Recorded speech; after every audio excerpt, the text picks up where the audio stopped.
Principal Chris Petrosky, and it is with great pleasure that I welcome you to the JStream Virtual Curriculum Night. I am excited for you to meet the JStream staff and learn about our curriculum. We have aimed to personalize the viewing experience for each individual family this year. After the completion of this video, I would recommend for you to begin by viewing the video from your student's team. Then you will have the opportunity to learn about the curriculum and grade level standards for each class on your student's schedule. Before we get to the teacher videos, I would like to take a moment to review a few components of our new middle school schedule. The first element I would like to review is COOL. COOL stands for Choice of Options at Lunch. Each student will have their lunch split into 2 periods. Half of their lunch will be eating in the lunchroom, and the other half will be in their COOL classroom. While in COOL, students will have the option to select between 3 different locations: a quiet room, a study room, and a hangout room. A second addition to your student's schedule is WIN. WIN stands for What I Need Now. This class was designed for students to experience new enrichments opportunities in the areas of STEM, communication and media, community service and leadership, fine arts and crafts, or physical activity. Students may also be identified to receive additional support in ELA, math, or SEL. For each WIN class, students will set and monitor goals through the use of an online portfolio. Both of these changes were designed to enhance the learning experience for all middle school students in District 93. If you have additional questions about the new middle school schedule, please feel free to email me or contact the school. At this time, I'm going to introduce Assistant Principal, Mr. Nick Peronich. He will be reviewing after-school sports activities as well as our theme for the school year. Good evening, JStream parents and students. My name is Nick Peronich. I'm one of the assistant principals here at JStream Middle School. This is my 3rd year here at school, and it is my 6th year in District 93. The JStream staff is a dynamic group of educators who are supportive, helpful, and always put the needs of their students first. I am excited for you to begin to get to know them, and I am looking forward to a great school year. Our goal this year at JStream is to find ways to make our world more awesome. We are challenging our students to find ways that they can make the world around them a better place each and every day. Students will be learning about and seeking ways that they can actionably and positively impact their school, community, country, and world. During our first week of school, students began discussing and researching individuals that had an impact on their life. Parents, I encourage you to inquire with your student about who your student chose and researched as someone that made their world more awesome. One of the easy ways that a student can make their world more awesome is by getting involved in a sport or club here at JStream. Students can gain valuable skills, follow their interests, and meet new friends. All of these outcomes help improve our school community. We offer a variety of sports and clubs for all grade levels, and I am confident that each student will be able to find an extracurricular activity that they are passionate about and excited to join. Parents can learn more about upcoming sports and activities through the parent newsletter, and students can learn more about extracurriculars through our daily morning announcements and through informational meetings held by club sponsors. Another great place to find information is on the JStream webpage under the Sports and Clubs link. There you will find a whole school calendar of events and other useful information. Again, I would like to welcome you to the 2021-2022 school year. Please do not hesitate to reach out if you have any questions. At this time, I would like to introduce Ms. Katie Gerardo, Assistant Principal here at JStream. Thank you, Mr. Peronich. Hello, JStream community. My name is Katie Gerardo, and I am proud to be entering my 3rd year here at J as Assistant Principal for Student Services. JStream prides itself on being an inclusive environment for all students. There are a variety of supports that JStream offers throughout the day to help maximize the academic, social, and emotional potential of our students. The JStream landing page is a one-stop shop for students and families, allowing for instant access for Google Classroom, Clever, announcements, teacher contact information, and technical assistance. If families or students have any questions or concerns, we ask that you reach out directly to your students' teachers via email or contact one of us as building administrators. This fall, we will be providing feedback to students in 5 work habits areas in lieu of lifelong learning skills. The intent is to give ongoing reports of progress every 3 weeks of where the students are in the areas of demonstrating appropriate use of technology, submitting completed assignments on time with attention to required expectations, demonstrating accountability for learning through active participation, demonstrating accountability for learning through goal setting and solving academic problems appropriately, and respecting the learning environment rules, directions across all settings. JStream staff will be utilizing our standards-based curriculum, and this year the district and J will be utilizing a new letters-based grading scale. The goal is for all students to meet standards by the end of all instruction, including opportunities for retakes. Our families are encouraged to discuss their students' work in school and to use our online grading system or Common Goal to keep track of students' progress. Now, our Assistant Superintendent of Teaching and Learning will give you more information regarding the new system. Hello and welcome to Curriculum Night 2021. My name is Jonathan Zimmerman. I'm the Assistant Superintendent for Teaching, Learning, and Innovation in District 93. And I'm here to talk to you about standards-based reporting and grading in District 93, and specifically our standards-based gradebook and the new gradebook system you'll have access to. And I want to talk to you about what you can expect to see in that system and help you understand some of the things that you'll see in that system. So when you talk about a standards-based gradebook, we refer to it as standards-based gradebook because we as a district are a standards-based reporting district. That means all of our teaching, all of our planning that teachers do, and then all of the assessment we do is aligned to standards. That means at each grade level there are expectations, learning targets, standards that students have to achieve by the end of that school year. So in that grade level, we have standards for all of our classes in each grade level, and teachers and students work toward those standards. The purpose then of a standards-based gradebook is to reflect and report progress toward those standards so that you can see how your students are doing and progressing toward the grade level expectations and standards we have for each course. When you go into the gradebook, you're going to see a grade scale or really a 4-level scale that helps describe and provide information about how students are performing in relation to their grade level standards.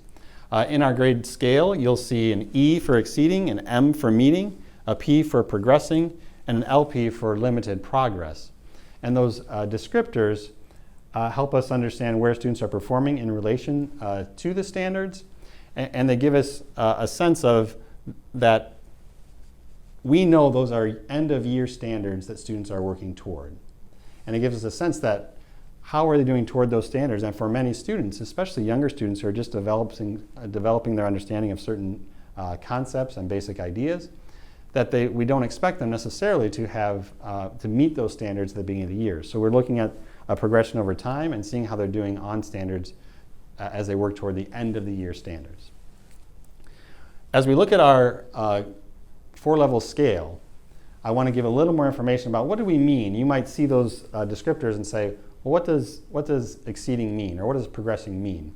So as we look at student progression of learning, in this version from left to right, we start with limited progress. What we mean by that is there's still, students are working on kind of getting the basic, the essential skills needed to get toward meeting that standard. They haven't really gotten the basics down yet. They're really just getting some limited understanding. They're getting some emerging in their understanding. They're still in the process of developing and acquiring some of those basic skills.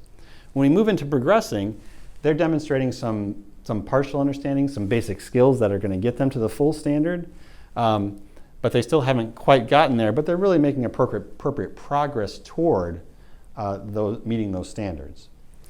When we get to meets, first thing I want to say is the standards we have for each grade level are rigorous standards. So these are challenging standards, and really the goal for all of our students is to meet those standards, get at that level and reach those standards. That's a very challenging task and a rigorous task, but we believe that all students can do that. When we talk about meets, we mean not just that they have kind of some partial understanding, some basic understandings as they're progressing, but now they've really become consistent and shown very considerable and substantial understanding of those standards and demonstrated with evidence to teachers that they really are meeting that expectation given for that standard. When it comes to exceeding, that means students not only really show and demonstrate that they meet the standard and they really show solid understanding, but they go deeper and in more depth beyond what meeting the standards is. So we talk about words like an extensive understanding, a comprehensive understanding, having a more insightful understanding. In our description, we also talk about oftentimes that's a transferable knowledge. They can apply it to other places, right? That really shows they're beyond just kind of solid meaning, but they're really extending and going even deeper when we get to that exceeding category. And I do want to mention, for those of you who are familiar with or have used our previous scale where we had a 5-point scale, we now use just descriptors, and that 5 previously was exceeds. I want to be clear that even though we have 4 levels, that exceeds level is still that same high expectation for students to exceed. We have not minimized or changed what the 5 was. We just call it exceeds now, and that's the level we're talking about, that highest level for the exceeds category. What the 4-level scale does for us is helps us to be really clean in making decisions as a teacher and communicating to parents of saying, here's what meets means, here's how we describe this, and is the student showing us evidence that they're doing that descriptor, that they're meeting that standard? And that having 4 levels helps us to eliminate any gray area and be able to say, here's what exceeding means, have they hit that target yet, and report to that. So I want to just make sure we have some better understanding. As you look at student rubrics, you can kind of refer to this language and look at how students are progressing at those different levels. Now, the other key thing for you to note as you look at the gradebook and look at the more information you're going to have in the new gradebook. When you look in the new gradebook, one thing you'll see that's different is in the past we've always had standard categories. So for example, in our language arts classes, our English language arts classes, we have a category called reading literature and a category called reading informational text. And we report how students are doing on those 2 different things, because that can be different. Students can oftentimes have more success or do better at reading literature. Others might be better with informational text as readers. We'll still have those categories, and that's helpful information. But in the gradebook now, you'll see even more specific standards for each category that we have on the report card. So there are specific standards about reading literature that are laid out for each grade level, for each class, and that students are working toward. So in the gradebook, you're going to see not only how they're doing in the larger category, but how are they doing on the standards, specific standards in that category that were assessed in that trimester. And you can track those over time. You can see exactly how they've been doing on specific standards, not just the overall standard category. But as we look at all those standards, and you'll see all those listed in the gradebook, I want to make sure I'm clear that we don't assess every single standard in the gradebook in each trimester. We identify very specific standards, and teachers work with their classes on specific standards in each unit, in each trimester, and they really hone in on those things and work through those, not only through instruction and practice, but then through assessment, which you'll then see the results of that in the gradebook. But I want to make sure you know that you can expect to always see a set of standards that are not being assessed, and that's okay. That's expected. That's not something that's wrong or your student's doing wrong or the teacher's not completing. That's what we expect. We identify only some standards that will be assessed in each trimester, and that's what you'll see reflected in the gradebook. In addition to academic standards, when you go into the gradebook, you will also see information on work habit standards. And in our gradebooks, whether you're kindergarten through 8th grade, there'll be 5 categories that fall into these general categories around appropriate use of technology and resources, completing assignments and classwork on time and in a proper fashion, actively participating in class and the learning, doing some academic goal setting and then problem solving as you work toward those goals, and then respecting rules and directions across all settings in our schools. And these scores are very valuable to us as a district. They're extremely important because they make all the difference in terms of our students' academic success and success in life. So we want to value these, and you'll see teachers reporting to these in the gradebook as well as the academic standards, but they are reported separately because those are separate things. We report how are they specifically doing on an academic standard, but then also how are they doing these work habits and where can we make improvements, where are they doing really well. Just like we talk about in academics, there's places of success and places for growth, and we want to continue to look at both areas as we report student progress. The other thing you'll notice in the gradebook is that some grades, you'll see some things that are kind of grayed out in the gradebook, and that doesn't mean that they're not important. It just means that they're kind of different types of assignments, and they're referred to as summative and formative. The formative scores, the ones that are grayed out in the grade book, reflect that it's practice work. Students have maybe just been introduced to an idea, a concept, and they're just starting to practice and do learning. But it's important for us as teachers to collect information on how students are doing, even if it's just practicing.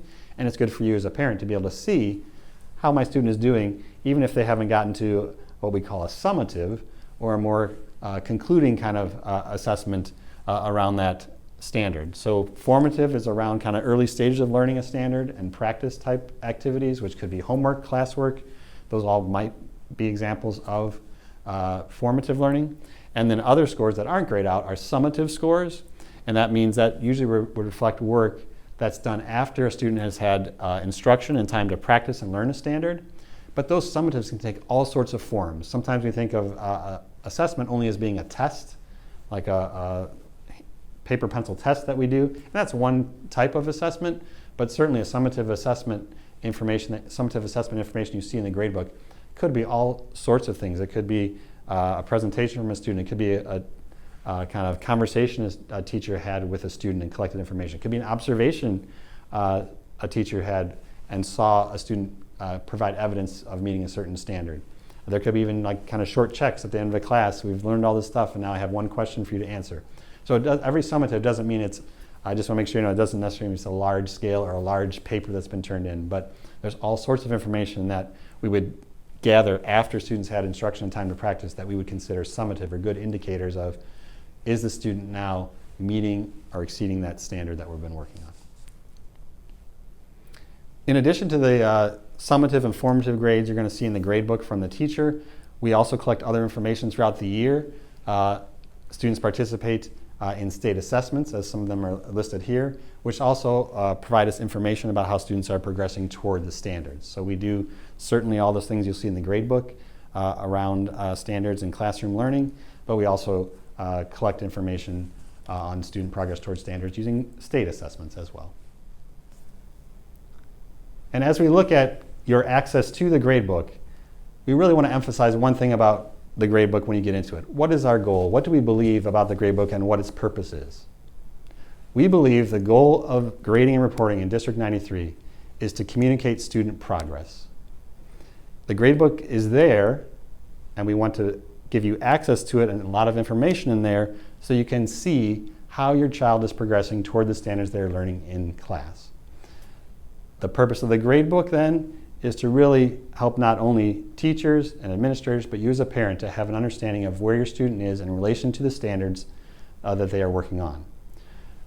When you go into the gradebook, you'll be able to see some information and get into some details about your student's performance. And that's what we mean when we say the goal is communication, that there'll be a lot of information in for you to see in the gradebook.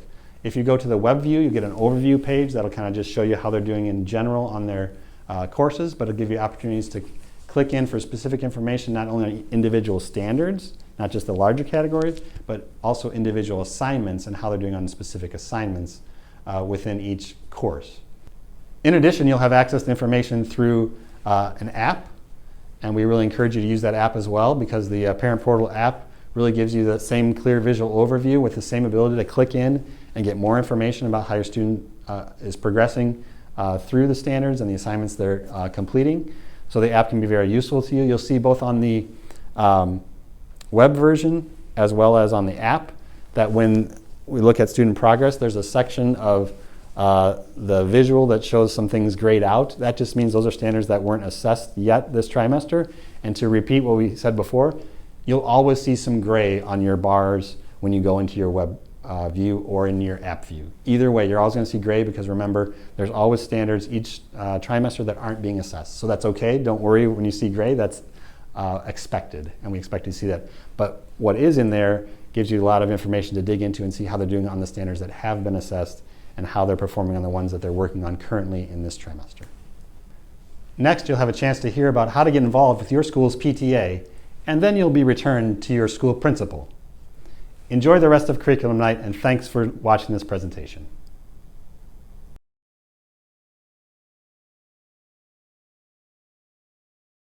The PTA's mission is to make every child's potential a reality by engaging and empowering families and communities to advocate for all children. Our PTA partners with our school to hold fundraisers and events that contribute to a positive and cohesive school community. This school year, you will receive regular emails and occasional text messages from the PTA, including newsletters and notifications of events and fundraisers. All parents are strongly encouraged to join the PTA. You can find out more about our school's PTA online by visiting the website shown here or sending a message to our PTA president using the email address shown here. You can always find the PTA website under the Our School drop-down on our school's website. Please join the PTA today.